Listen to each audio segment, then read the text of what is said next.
Semoga kita yang berada di tempat ini termasuk pengikut Rasulullah yang setia hingga akhir hayat kita nanti. Amin ya Rabbal Alamin. Hari ini kita akan membahas tentang tafsir surat Al-Baqarah ayat 183 sampai 187. Karena sudah di ujung Ramadan, maka ketika tadinya saya mendapat materi tentang iktikaf, itu sudah terlambat ya.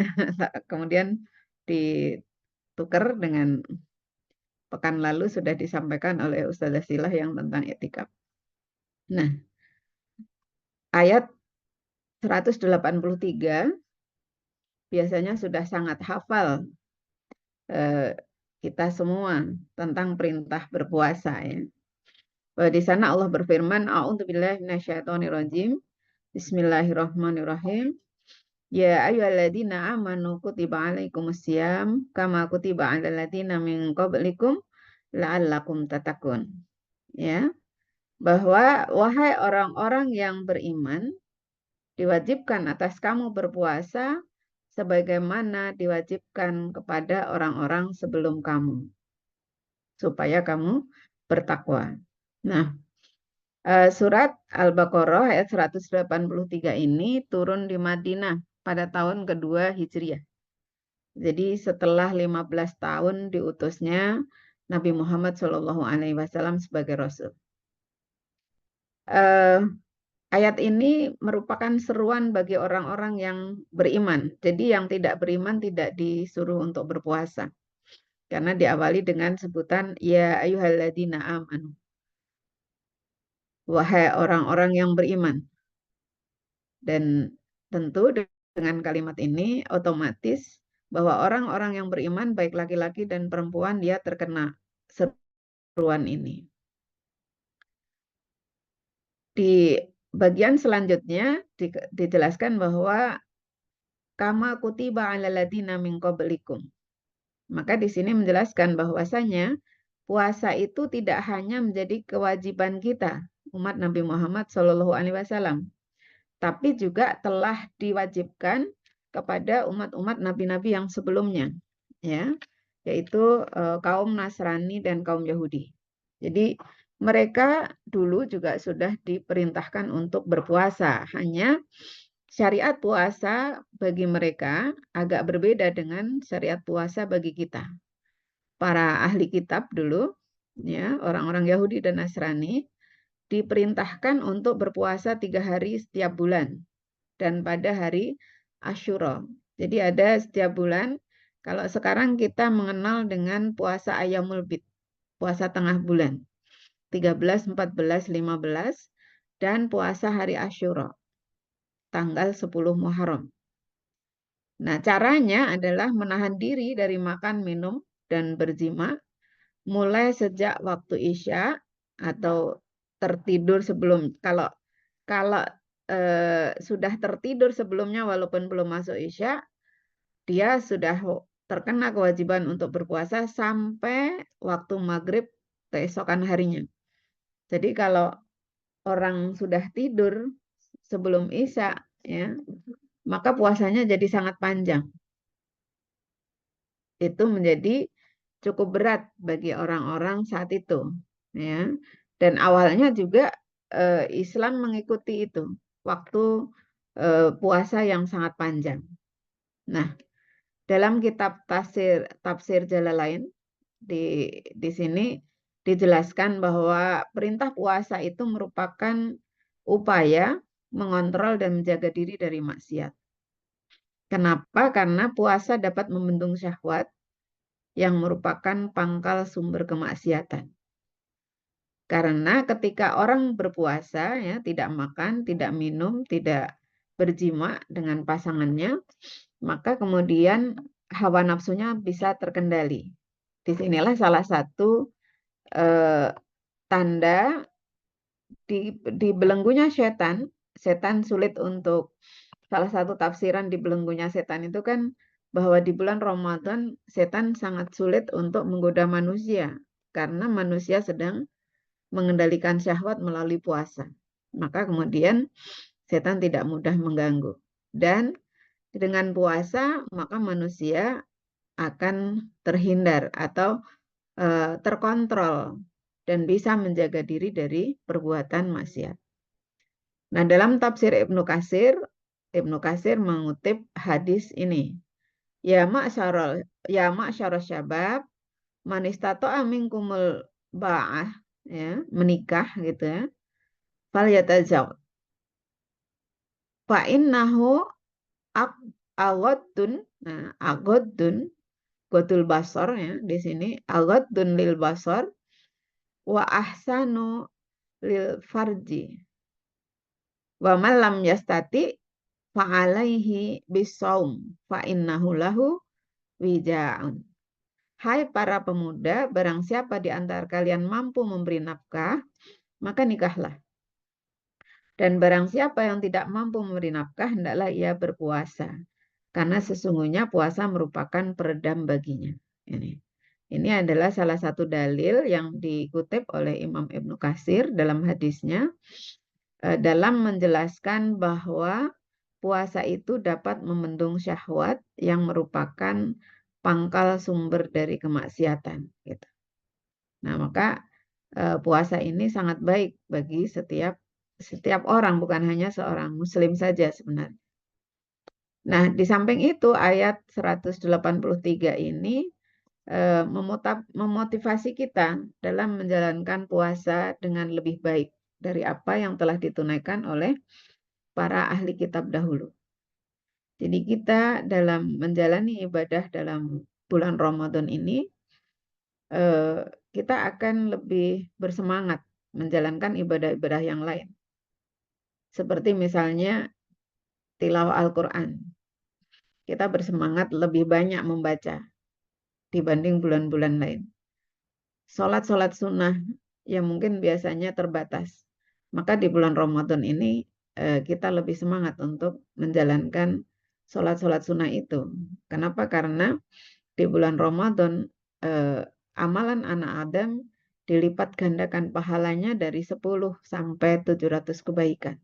Sehingga bulan Ramadan ini dijadikan atau menjadi motivasi untuk memperbanyak amalan kita, untuk memperbanyak ibadah kita kepada Allah Subhanahu wa Ta'ala. Nah, syariat puasa juga memiliki hikmah besar. Yang pertama, dapat membersihkan jiwa. Dengan berpuasa, bahkan kalau di dalam teori kesehatan itu kan, ketika kita berpuasa, mengistirahatkan lambung kita dari menggiling makanan yang kita makan di siang hari, itu sangat berfungsi bagi kesehatan. Dan ketika fisik sehat, maka insya Allah jiwa kita juga akan lebih sehat. Puasa juga bisa menghapus dosa. Ya. Dari Ramadan ke Ramadan itu menjadi salah satu penghapus dosa. Dan sebagai madrasah jiwa dan raga yang tujuannya agar bertakwa. Jadi Ramadan menjadi wahana pendidikan bagi kita. Wahana tarbiyah kita. Menjadi madrasah tarbiyah, terutama jiwa kita. Juga tentu raga kita. Jadi jiwanya semakin dekat kepada Allah Subhanahu wa Ta'ala, raganya dibersihkan,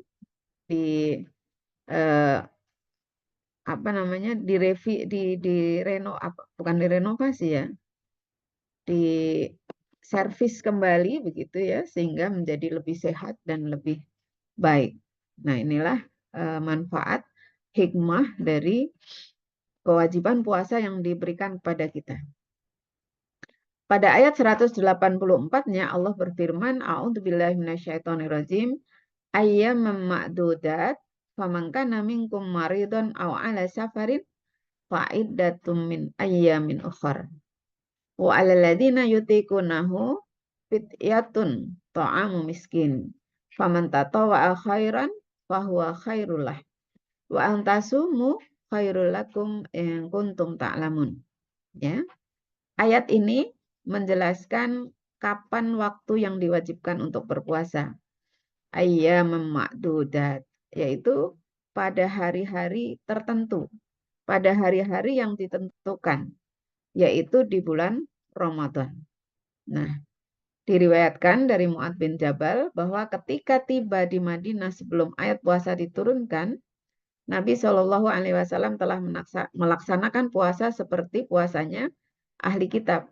Jadi sebelum ayat 183 itu turun, Rasulullah Shallallahu Alaihi Wasallam telah menjalankan puasa sebagaimana caranya ahli kitab menjalankan puasa, yaitu 3 hari setiap bulan dan di hari Asyura.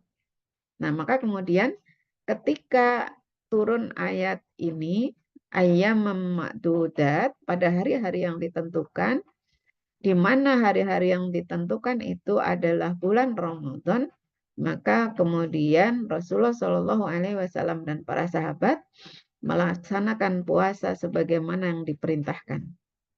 Nah, di sini tafsir ayyam ma'dudat ada 2 pendapat. Yang pertama, dinukil dari riwayat Mu'adz bin Jabal, Abdullah bin Mas'ud, dan Abdullah bin Abbas yang mengatakan bahwa maksud dari hari-hari tertentu itu adalah 3 hari setiap bulan dan hari Asyura. Sama seperti syariat puasa ahli kitab yang telah dilaksanakan sebelumnya.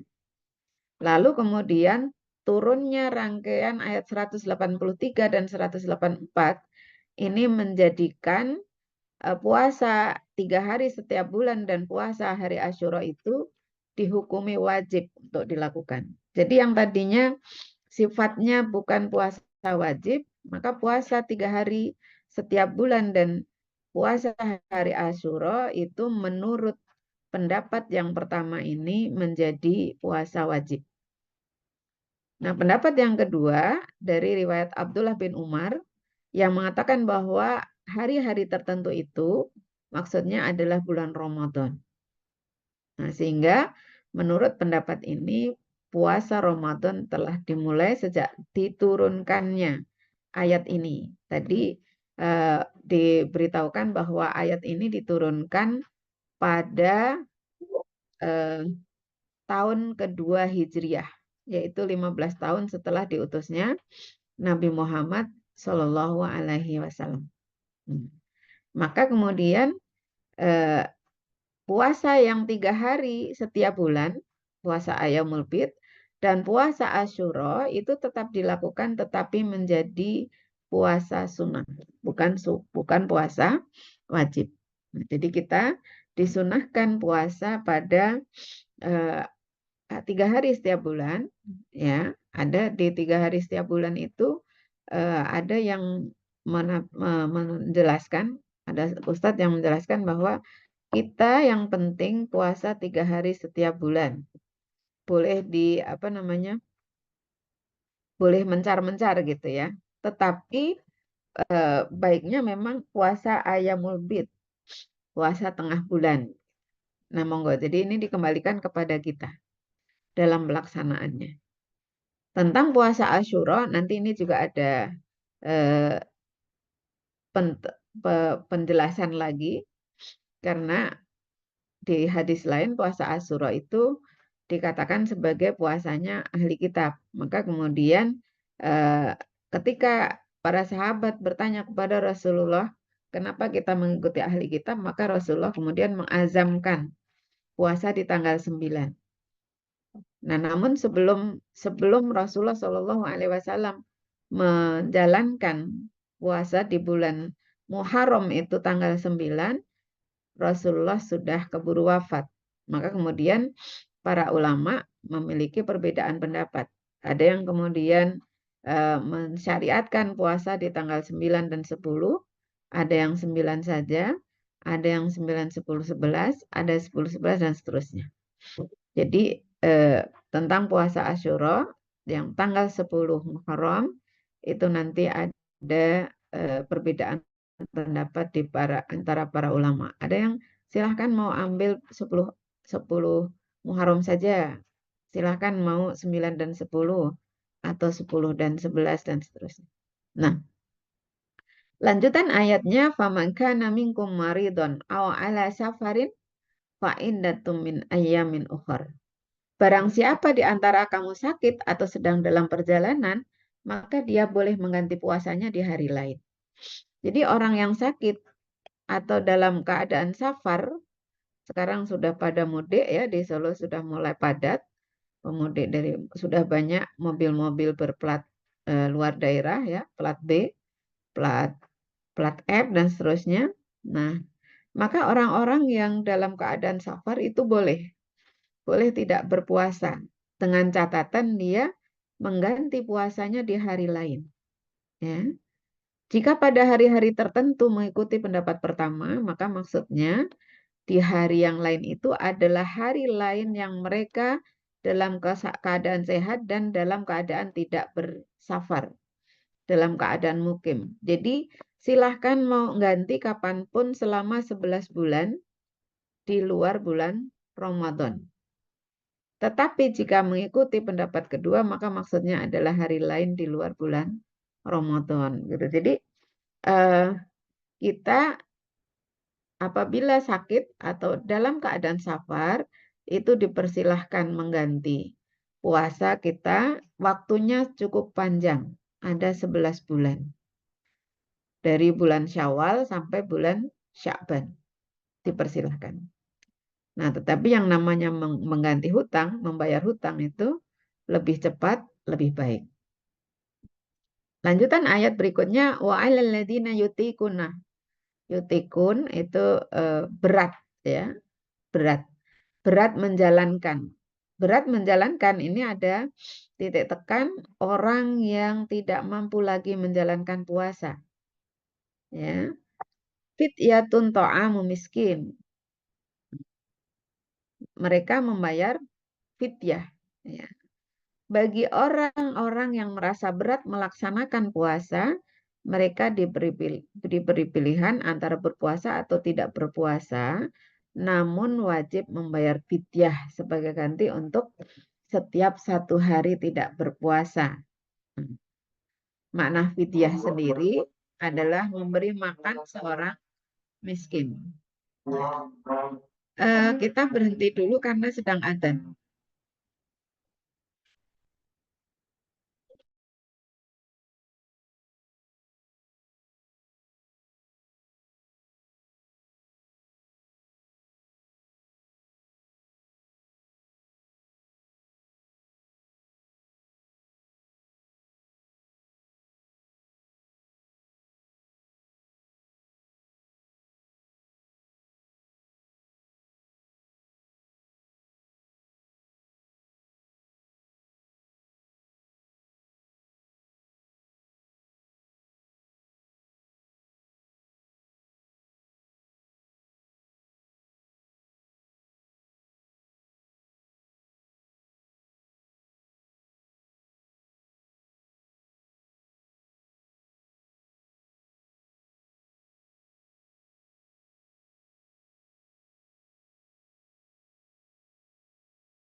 Baik, saya teruskan Ibu-Ibu. Jadi di sini Bagi yang berat melaksanakan puasa, maka bagi mereka wajib membayar fidyah, yaitu memberi makan seorang miskin. Tetapi diberikan garis diberikan penekanan di ayat selanjutnya itu ya. Faman tatawwa'a khairan fahuwa khairul. Barang siapa dengan kerelaan hati mengerjakan kebaikan, maka itu lebih baik baginya. Gitu.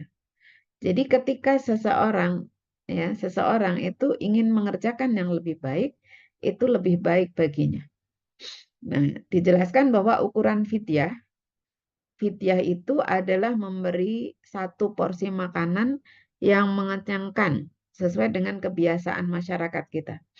Jadi kalau di Indonesia atau di Solo lah ya, di Solo itu mungkin makan satu porsi dengan lauk pauk sederhana, ya, plus minumnya atau barangkali kemudian ada buahnya, begitu, mungkin sekitar berapa? Sekitar 20.000 misalnya ya.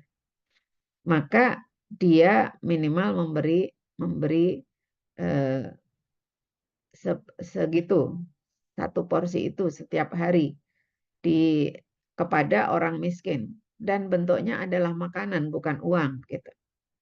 Nah, tetapi apabila ingin berbuat lebih baik, maka itu lebih baik baginya.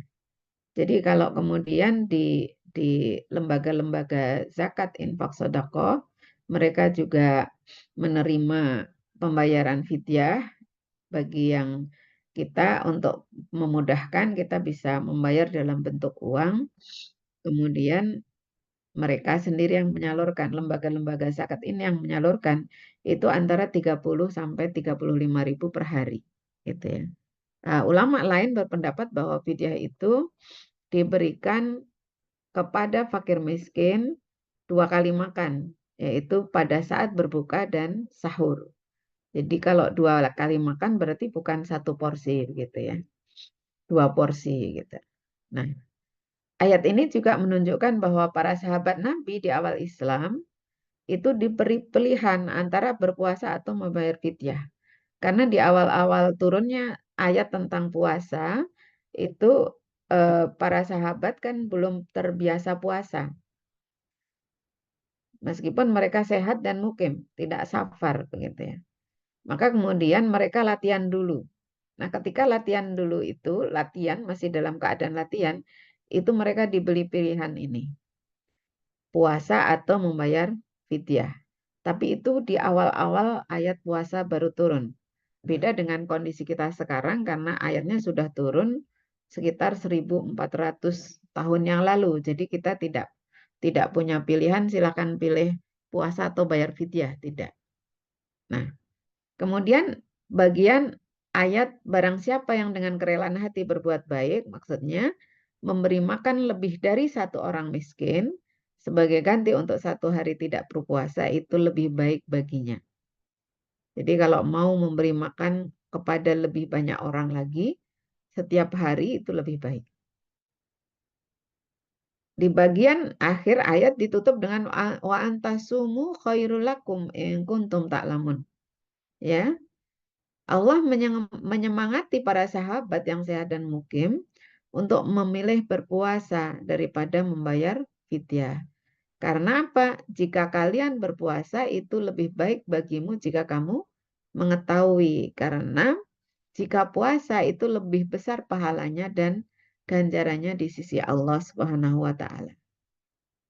Nah, ayat ini juga berlaku bagi perempuan-perempuan yang mendapat keringanan atau orang-orang tua lanjut usia yang tidak mampu lagi berpuasa, ya, karena tadi di awal ada walayutikuna bagi orang-orang yang berat menjalankan puasa, gitu ya.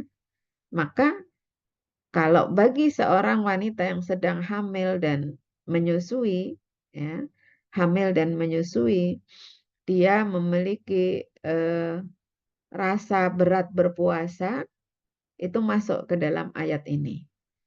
Tetapi nanti ada dalam hukum fikih ada perbedaan ya antara seorang ibu yang tidak berpuasa karena kekhawatiran atas dirinya dan seorang ibu yang tidak berpuasa karena kekhawatiran atas anaknya. Kalau kekhawatiran hanya atas dirinya, misalnya ketika dia puasa lalu dia sakit, maka hanya qadha saja, tidak perlu membayar fidyah. Tapi kalau ketika dia puasa ternyata anaknya yang sakit, anaknya yang tidak berkembang, maka kemudian dia membayar fidyah dan mengqadha setelah nanti tidak lagi hamil dan tidak lagi menyusui. Nah, itu ada perbedaan. Tapi kalau orang lanjut usia yang tidak lagi mampu berpuasa, dia cukup selesai hanya dengan membayar fidyah saja. Kemudian ayat 185-nya. Syahrul Ramadan alladzi unzila fihil Qur'an hudal linnas wa bayyinat minal huda wal furqan. Faman sahida minkum syahra falyasum wa man kana maridun aw ala safarin fa indatum min ayyamin ukhra. Yuridullahu bikumul yusra wa la yuridu bikumul usra. Wa litukmilu idata wa litukabbirullaha ala ma hadakum wa la'allakum tashkurun. Nah, dalam ayat ini Allah menjelaskan tentang keutamaan bulan Ramadan, di antaranya adalah pada bulan Ramadan itu Allah menurunkan Al-Qur'an. Ya. Jadi syahrul Ramadan allati unzila fihil Qur'an. Allah menurunkan Al-Qur'an. Di mana Al-Qur'an diturunkan sebagai petunjuk. Ya, Al-Qur'an itu hudal linas wa bayyinat minal huda wal furqan. Al-Quran adalah petunjuk bagi seluruh umat manusia dan juga sebagai pembeda, penjelasan antara yang hak dan yang batil. Jadi Allah Subhanahu wa taala menerangkan berbagai macam hal di dalam Al-Quran sebagai bayinat, sebagai petunjuk, sebagai pembeda antara kebenaran dan kebatilan.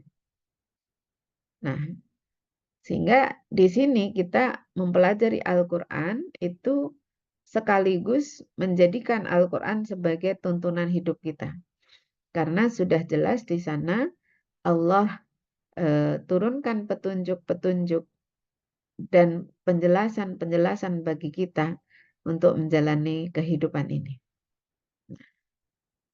Al-Quran juga mengandung di sini dalam tafsirnya penjelasan-penjelasan bagi petunjuk itu. Jadi bukan hanya sekedar ayat-ayatnya saja, tetapi juga dijelaskan. Maka di tafsir itu sebenarnya, tafsir itu ada ayat Quran ditafsirkan dengan ayat Al-Quran yang lain, dan ayat Quran ditafsirkan dengan melalui hadis Rasulullah Shallallahu Alaihi Wasallam. Gitu. Jadi antara ayat yang satu menjelaskan ayat yang lain dan seterusnya. Nah, ayat-ayatnya bisa saling menjelaskan, menjadi tafsir satu sama lain dan lebih mudah dipahami. Al-Quran juga berfungsi sebagai pembeda antara yang hak dan yang batil. Kita ditunjukkan di dalam Al-Quran bagaimana seharusnya kita hidup di dunia ini, bagaimana kita menjalankan perintah-perintah Allah dan menjauhi larangan-larangan, karena banyak sekali ayat-ayat yang langsung berbicara tentang perintah dan larangan. Faman syahida minkumus syahra falyasum. Maka barang siapa di antara kamu menyaksikan bulan itu, maka hendaklah ia berpuasa. Jadi menyaksikan bulan, maksudnya di sini apa? Bulan Ramadan ya, itu ditandai dengan masuknya atau ditandai dengan adanya hilal. Dalam perhitungannya kita boleh menggunakan melihat hilal, menggunakan ru'yah, atau menggunakan hisab, perhitungan seperti yang dilakukan oleh organisasi Muhammadiyah. Muhammadiyah mereka menggunakan metode hisab, jadi perhitungan.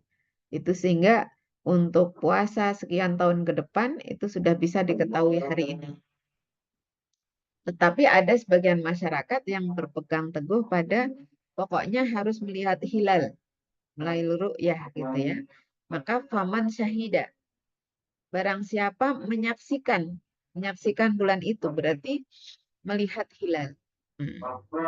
Maka pendapat pertama ini merujuk dari ayat 184.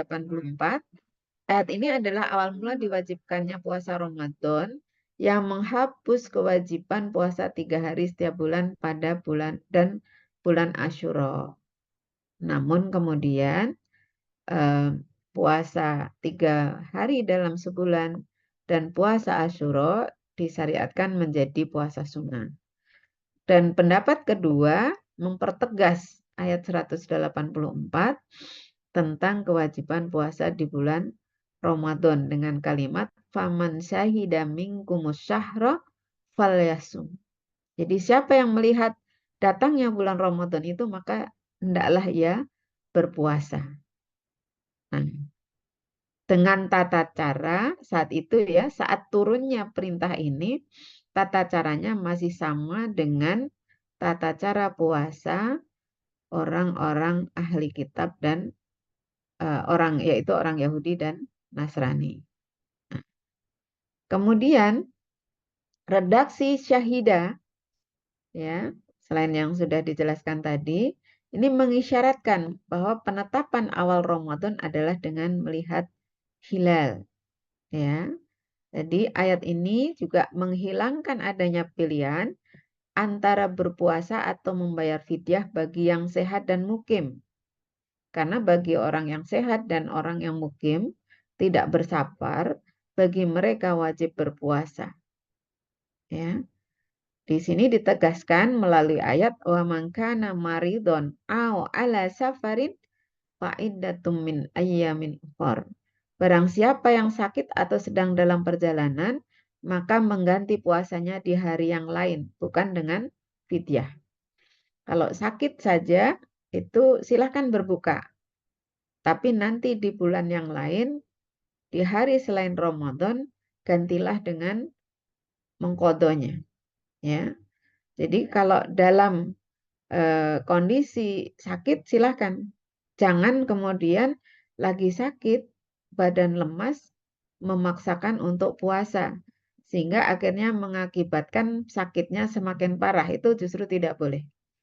Karena berbuka di saat sakit itu merupakan mengambil keringanan yang diberikan oleh Allah Subhanahu wa taala. Jadi kalau lagi sakit jangan memaksakan diri untuk puasa. Sebaliknya, kalau sehat jangan kemudian tidak puasa. Karena puasa bagi orang yang sehat itu wajib. Gitu. Nah, kemudian Allah menetapkan bahwa fidyah yang dibayarkan dengan cara memberi makan orang miskin, ya, itu juga dilakukan oleh para sahabat. Nah, maka para ulama mengambil kesimpulan tidak bolehnya mengganti fidyah dengan uang. Ya. Jadi memberi makan orang miskin.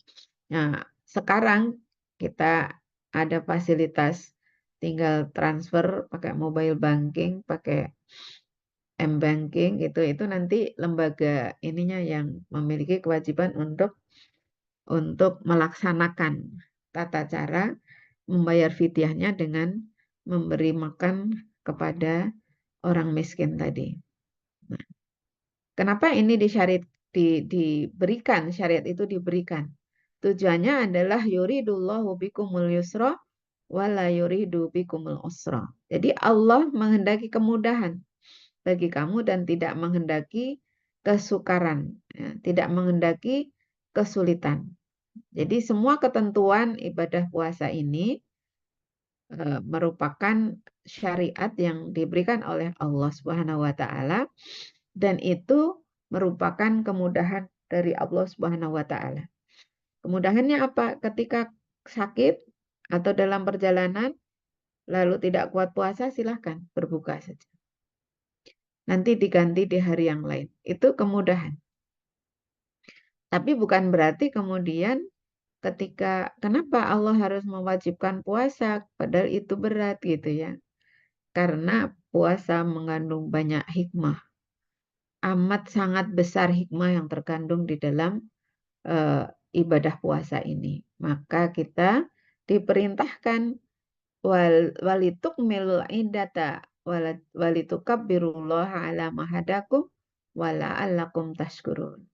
Dan hendaklah kamu menyempurnakan bilangan puasanya, ya. Bilangan puasa Ramadan itu, dan hendaklah kamu mengagungkan Allah atas hidayahnya yang diberikan kepadamu dan agar kamu bersyukur. Maka kita diperintahkan melakukan puasa Ramadan penuh, ya, selama sebulan. Yang selama ini kita ketahui bulan Ramadan itu kadang-kadang 29 hari atau 30 hari. Jadi bukan hanya puasa di awal saja dan di akhir saja, tidak. Karena orang-orang terdahulu ada yang puasanya itu hanya beberapa hari di awal puasa dan beberapa hari di akhir puasa. Tengah-tengahnya mereka tidak puasa, itu tidak benar. Ya. Kemudian di akhir Ramadan, walitukabbirullaha ala ma hadakum. Dan hendaklah kamu mengagungkan Allah atas hidayahnya yang diberikan kepadamu.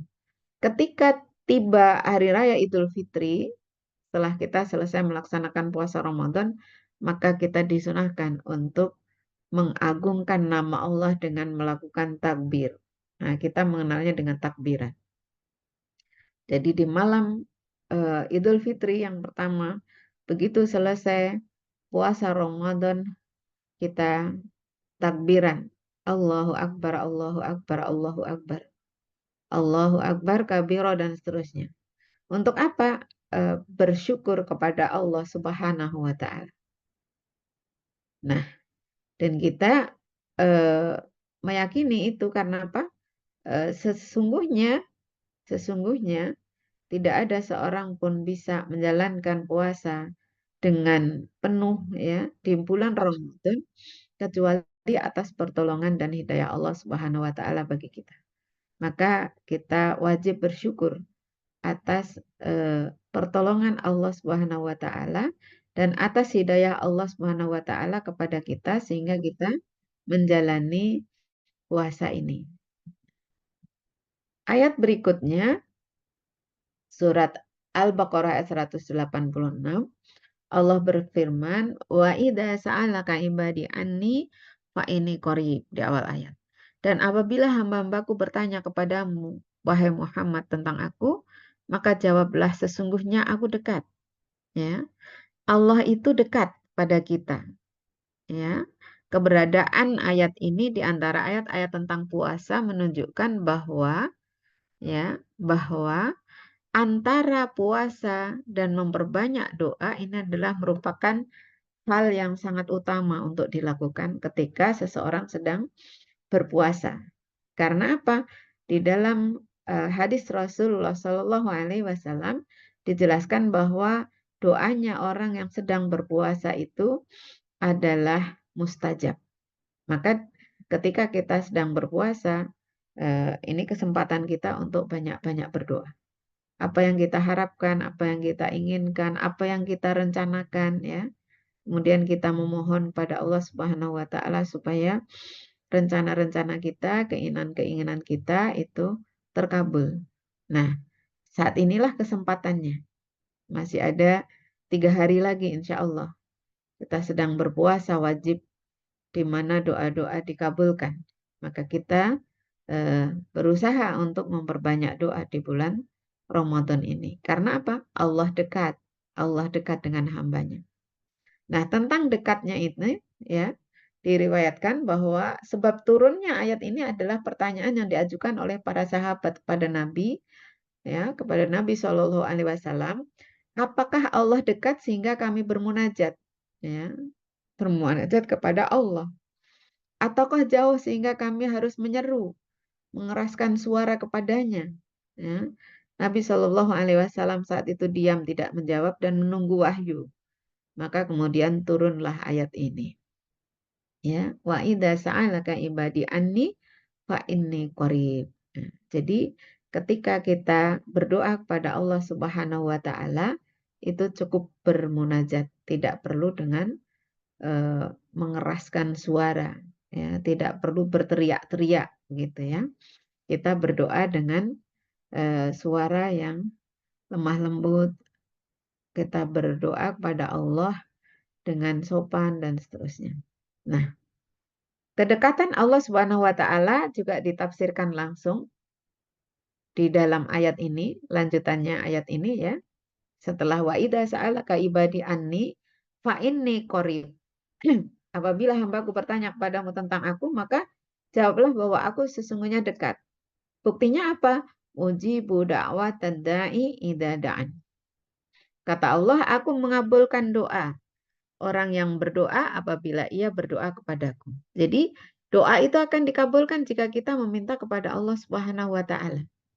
Ya. Allah itu dekat dengan hambanya karena apa? Allah akan mengabulkan doa orang yang berdoa kepadanya.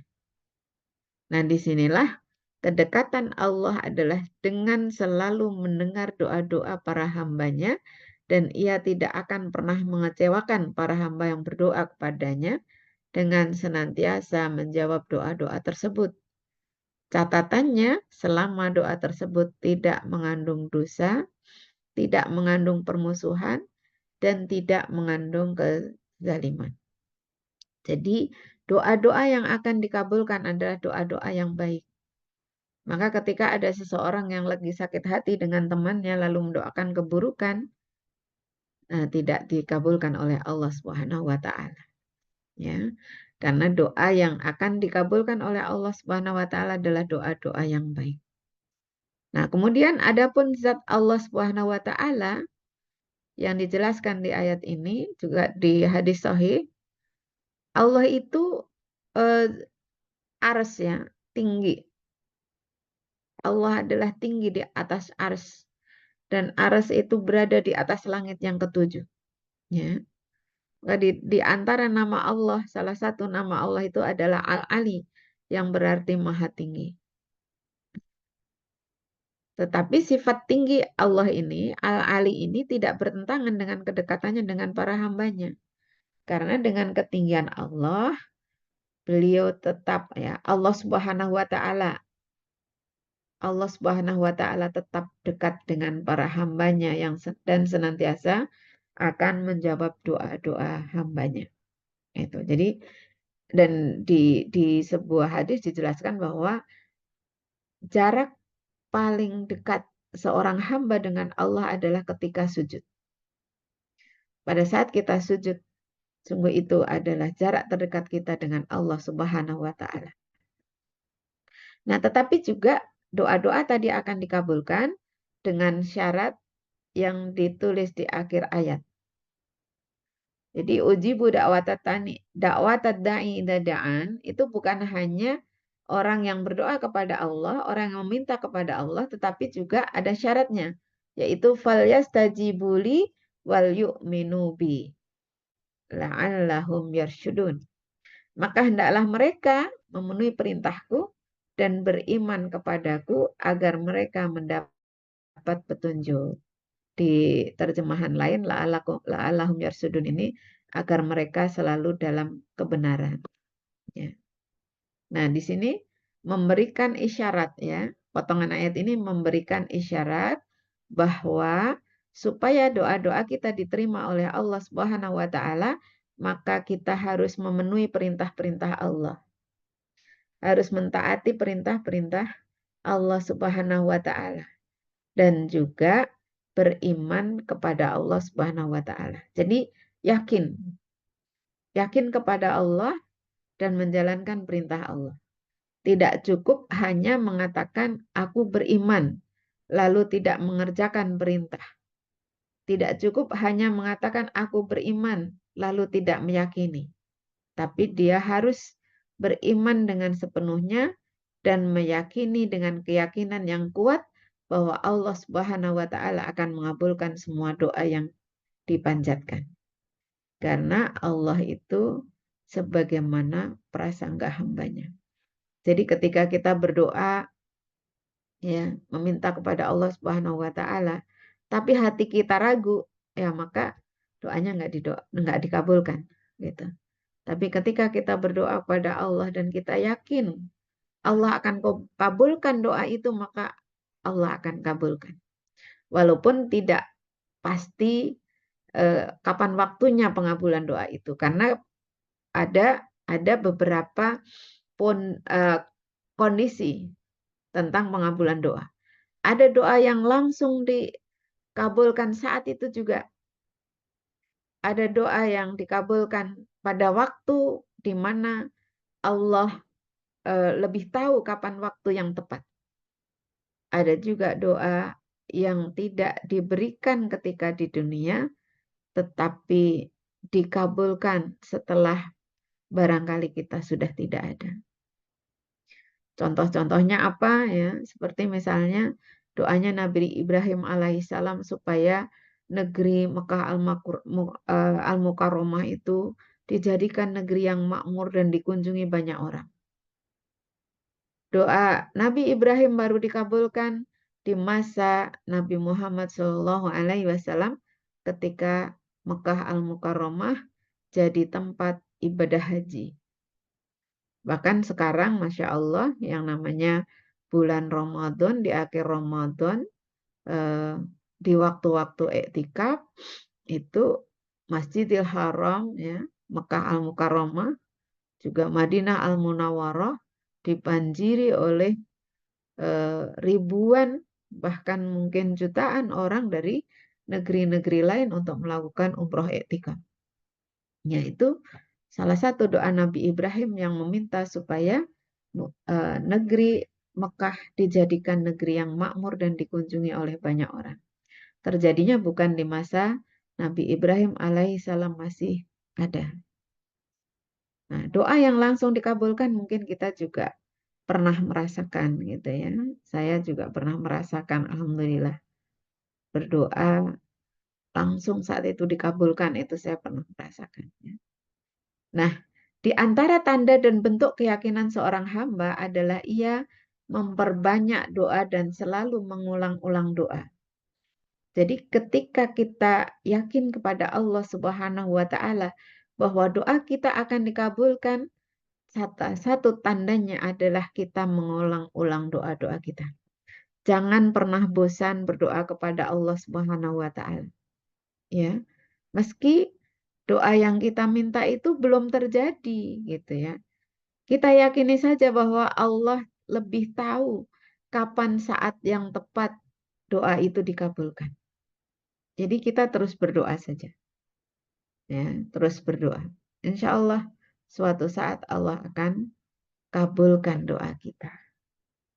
Ayat terakhir surat Al-Baqarah ayat 187 ini yang paling panjang di antara ayat tentang rangkaian Ramadan.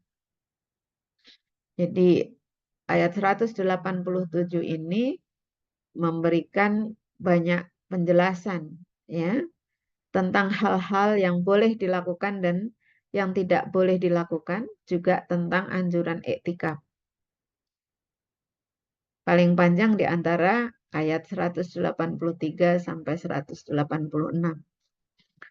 Ya, isinya uhillalakum lailatas siyami rafasu ila nisaikum. Hunna libasul lakum wa antum libasul lahun. Alimallahu annakum kuntum tahtanuna anfusakum fataba alaikum wa afa ankum.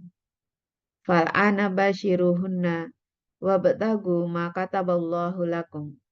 Wa kulu wasrobu hatta yatabayyana lakumul khayt ya hatta yatabayyana lakumul khaytul abyadu minal khaytil aswad minal fajr summa atimus siyama ilal lail wala tubashiruhunna wa antum akifuna fil masajid tilka hududullah fala taqrabuha kadzalika yubayyinullahu ayatihi linnas la'allahum yattaqun.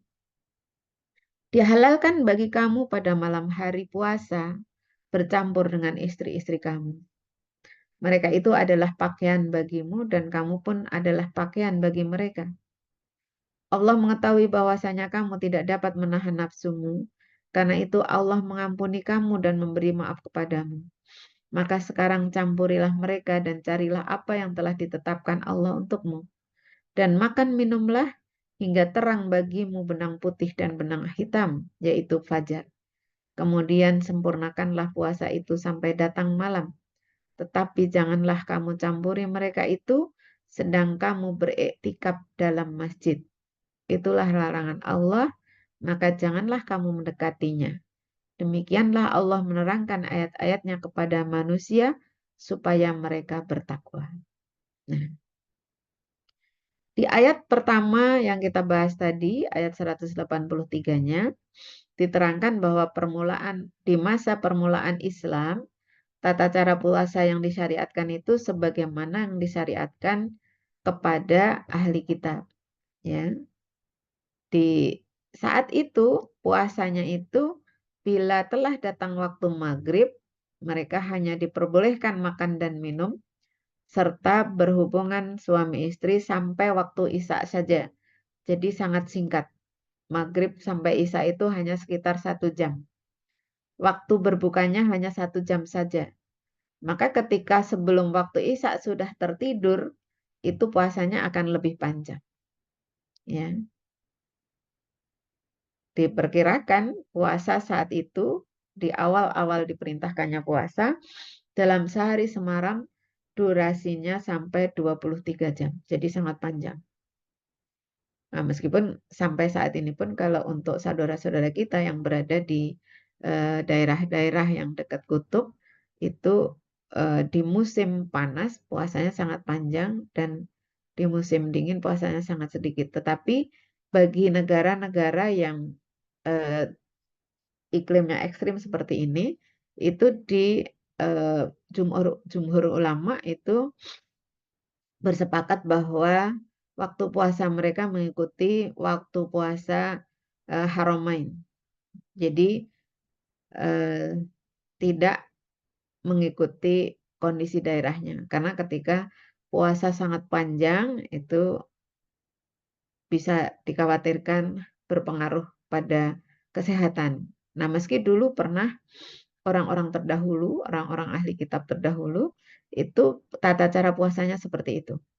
Nah, maka ada kisah ya, ada kisah unik di masa awal-awal Islam. Di masa awal-awal puasa diperintahkan. Ada seorang sahabat bernama Qais, ya. Setelah ia bekerja keras di siang hari dalam keadaan berpuasa, yang ia pulang ke rumah di waktu maghrib. Tetapi di rumahnya tidak ada makanan untuk berbuka. Maka kemudian istrinya pergi untuk mencarikan makan untuknya. Ketika istri pulang, ya, Qais sudah tertidur karena kelelahan pagi tadi siang gitu ya. Nah, maka karena sudah tertidur itu dia tidak bisa makan dan minum sampai waktu maghrib berikutnya. Bisa dibayangkan berarti dia puasa hampir 24 jam. Maka kemudian keesokan harinya itu di siang hari sahabat Qais ini pingsan. Ya, panjang. Waktu mau berbuka tidak ada makanan, pas istrinya mencarikan makanan, ternyata istrinya pulang dia sudah tertidur. Nah, kemudian dahulu juga para sahabat itu tidak pernah melakukan jima berhubungan suami istri sepanjang bulan Ramadan. Tetapi di antara para sahabat itu ada juga yang dia tidak bisa menahan ya, tidak bisa menahan syahwatnya kepada istrinya sehingga mereka berkhianat terhadap diri sendiri dan melakukan hubungan suami istri setelah waktu Isya di bulan Ramadan. Padahal syariat sebelumnya setelah Isya itu sudah tidak boleh gitu ya. Ada juga yang makan minum gitu ya, seperti yang dilakukan oleh Khalifah Umar bin Khattab radhiyallahu anhu. Maka kemudian dia datang pada Rasulullah Shallallahu alaihi wasallam mengadukan kondisi itu ya. Ada yang tidak mampu menahan syahwatnya kepada istrinya. Ini kepada istrinya loh ya Bu ya, bukan kepada orang lain. Tidak bisa menahan syahwatnya kepada istrinya. Ada yang tidak bisa menahan syahwat makan dan minum ya sampai setelah Isya gitu. Maka kemudian ketika mereka mengadu kepada Rasulullah Shallallahu alaihi wasallam, turunlah ayat ini. Ya. Uhillalakumusyamu rafasu ila nisaikum. Hunna libasul lakum wa antum libasul lahunna. Gitu. Maka kemudian Allah turunkan ayat dihalalkan bagi kamu pada malam hari puasa untuk bercampur dengan istri-istri kamu. Mereka adalah pakaian bagimu dan kalian adalah pakaian bagi mereka. Jadi suami istri itu adalah pakaian bagi pasangannya. Ya. Dan ini merupakan kabar gembira. Kabar gembira bagi umat Islam saat itu, baik bagi Rasulullah sendiri juga bagi para sahabat. Ya, karena Allah mengetahui bahwasanya kamu tidak mampu menahan nafsumu. Gitu ya. Jadi ketika mereka belum dihalalkan pada malam hari melakukan itu, maka akhirnya sering melakukan kesalahan-kesalahan tadi. Ya, ada yang kemudian bertekad sama sekali tidak mencampur istrinya sepanjang 1 bulan berturut-turut dan itu bisa menyiksa diri mereka gitu ya. Nah, maka kemudian Allah mengampuni mereka ya dan memaafkan mereka. Allah mengampuni kamu dan memaafkan kamu. Ya.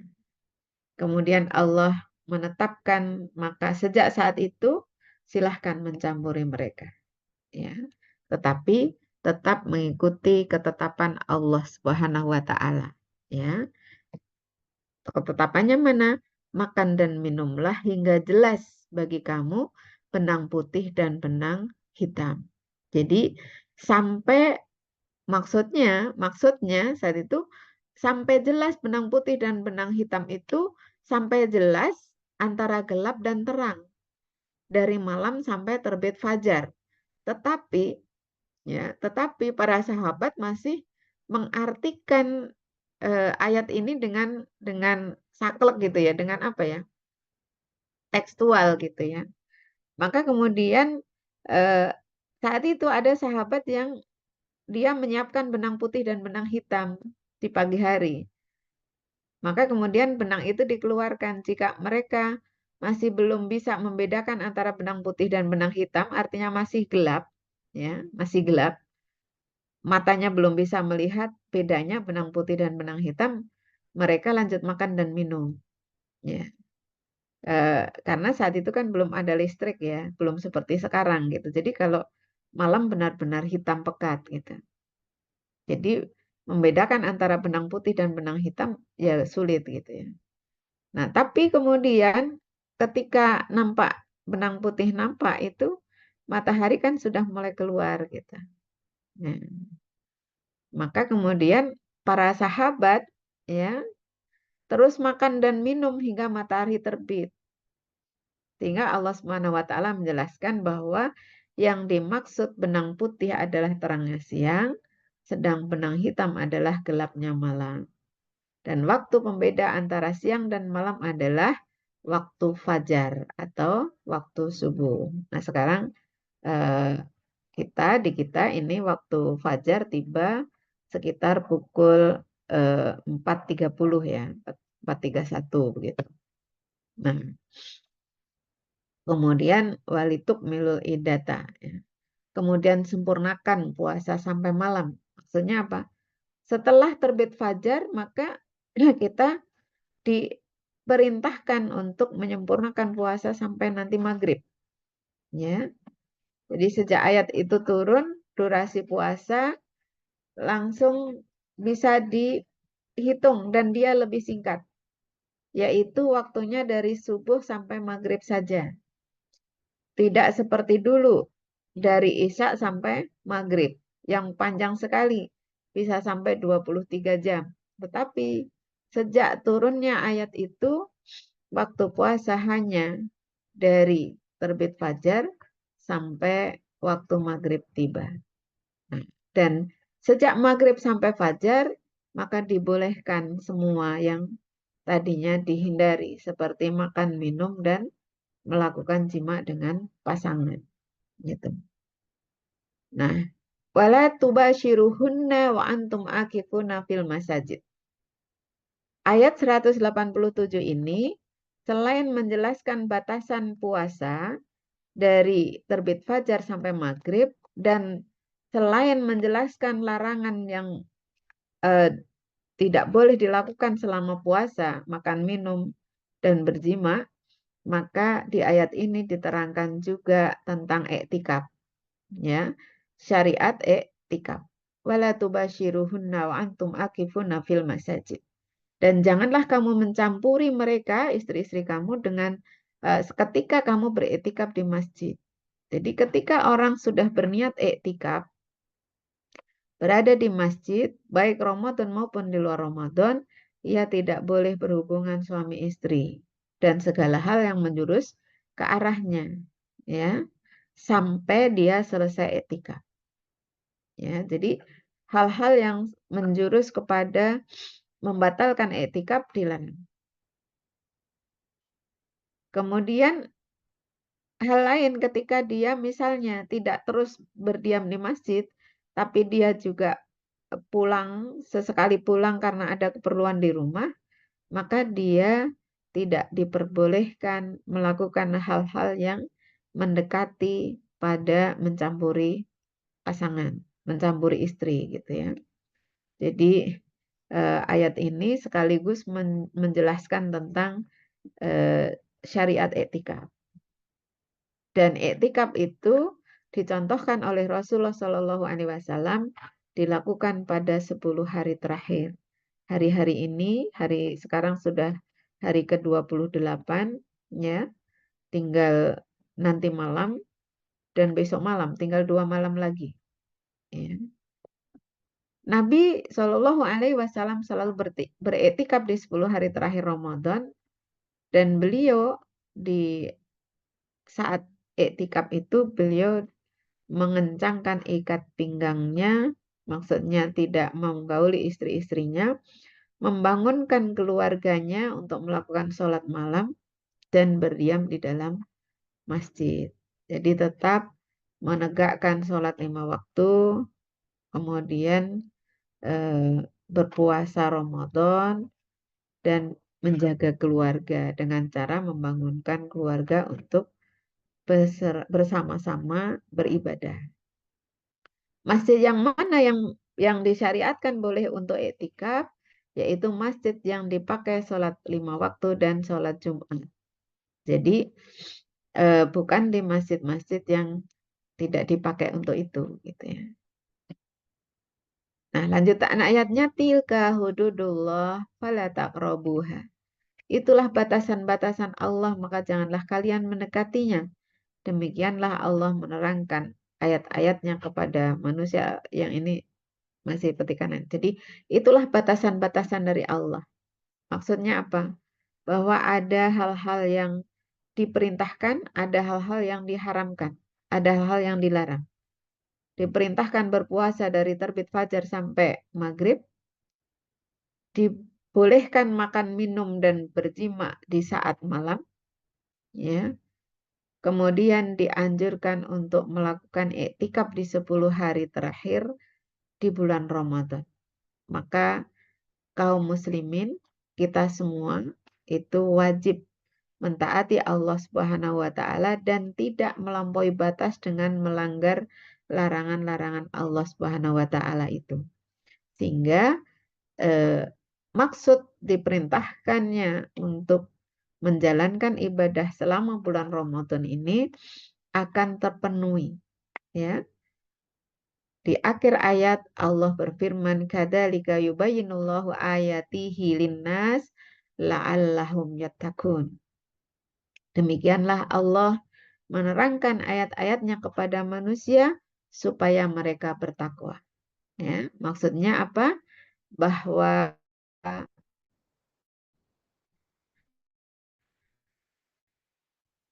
tujuan Allah Subhanahu wa taala Shallallahu alaihi wasallam kepada manusia agar manusia bertakwa. Ini senada dengan ujung ayat 183, bahwa rangkaian ibadah bulan Ramadan itu diharapkan melahirkan ketakwaan bagi kita semuanya. Orang-orang yang bertakwa, ya, dijelaskan ciri-ciri orang yang bertakwa itu ada di dalam surat Al-Baqarah awal ya, dari ayat 2 sampai dengan 5. Kemudian juga di surat Ali Imran ayat 133 sampai 135. Bagaimana orang yang bertakwa itu, muttaqin itu gitu ya. Dari ayat-ayat ini dari 183, 184, 185, 186, 187 itu juga di situ di akhir-akhir ayatnya bukan hanya bertakwa tetapi seperti tadi di ayat berapa? 186 itu la'allakum yarsudun, 185-nya la'allakum tashkurun ya. Kemudian 184-nya 184-nya maaf 183-nya la'allakum tattaqun. Jadi Allah benar-benar memberikan syariat puasa di bulan Ramadan ini untuk menjadikan umat manusia umat yang terbaik, orang yang bertakwa kepada Allah Subhanahu wa taala, yang baginya orang yang bertakwa itu disediakan oleh Allah Subhanahu wa taala berupa surga yang luasnya seluas langit dan bumi. Ya.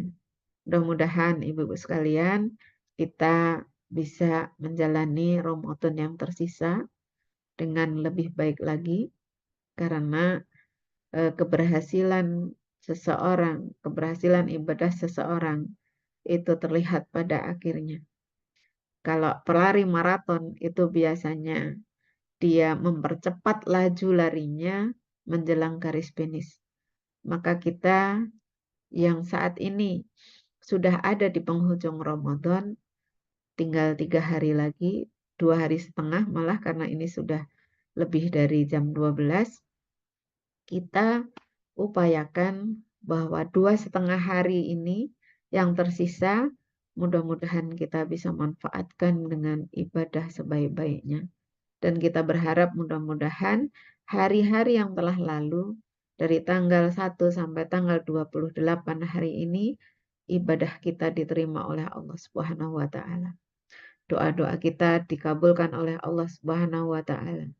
Jika Ramadan ini adalah Ramadan terakhir bagi kita, mudah-mudahan ini adalah Ramadan terbaik bagi kita dibanding Ramadan-Ramadan sebelumnya. Tetapi kita tetap berharap mudah-mudahan Allah Subhanahu wa taala mempertemukan kita dengan Ramadan di tahun yang akan datang. Dan kita bisa terus memperbaiki Ramadan-Ramadan kita dari tahun ke tahun. Mudah-mudahan kita terus mampu memperbaiki ibadah-ibadah kita, amal-amal soleh kita dari Ramadan ke Ramadan. Sehingga Allah Subhanahu wa taala menjadikan kita orang-orang yang husnul khatimah. Karena sepanjang hidup di dunia istiqomah beribadah pada Allah Subhanahu wa taala. Demikian yang bisa saya sampaikan. Mudah-mudahan bermanfaat. Mohon maaf atas segala kekurangan. Saya kembalikan kepada MC Bu Utari. Monggo jika ada yang perlu didiskusikan. Assalamualaikum warahmatullahi wabarakatuh.